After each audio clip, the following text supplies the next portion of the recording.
Confluence is just like sort of, the idea of narrative and Mindshare.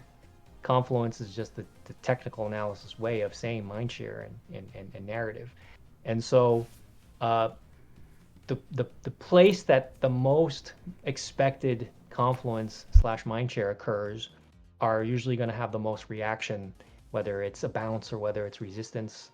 And you're going to have oftentimes consolidation around those levels, or you're going to have extreme reaction around those levels.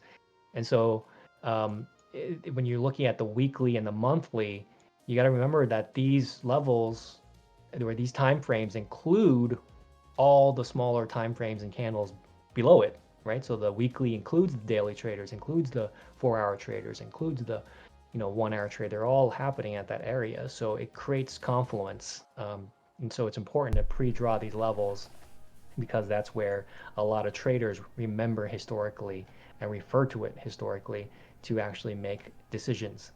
Um, This is so awesome because you were this this interview's jogging old memories that I've forgotten. And I remember specifically when I was going through crypto Twitter and all the different discords, and I was trying to backwards engineer like what these traders were saying to try to figure out who's real alpha, who's just LARPing.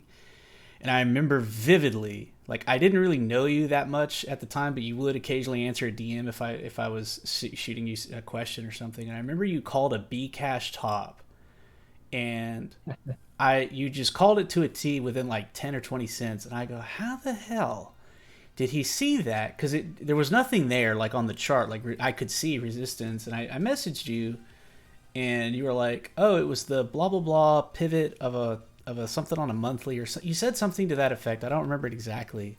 So I went back Thank you for the ice cream. to Gang, the gang, gang. sorry. Thank Slay. you for the follow. I remember going back in the charts and I'm looking exactly for what you said and I couldn't find it. And I finally went back like 2 or 3 years in the Bitcoin Bcash data and I found what I thought was the pivot you were referring to. And I remember I DM'd back to you because I didn't want to just say, I was like, you just told me the answer. I'm not going to just go back to 9K and be rude and say, I don't see it. Show me, asshole. Feed it to me. I was like, man, I went back and I found it. But I was like, are you really referring to the pivot from 3 years ago? And you go, yeah. And it was just like, my mind blew because then I realized like this confluence of where like the Mindshare is to me, I didn't think a whale would care about price from 12 months ago or 2 years ago, but they do, and the bots react on it as well. And that's a memory I haven't thought about in a long time. You just woke back up, so thank you for that one because that was cool, and thank you for answering a DM randomly like that back in like 2019 or 18.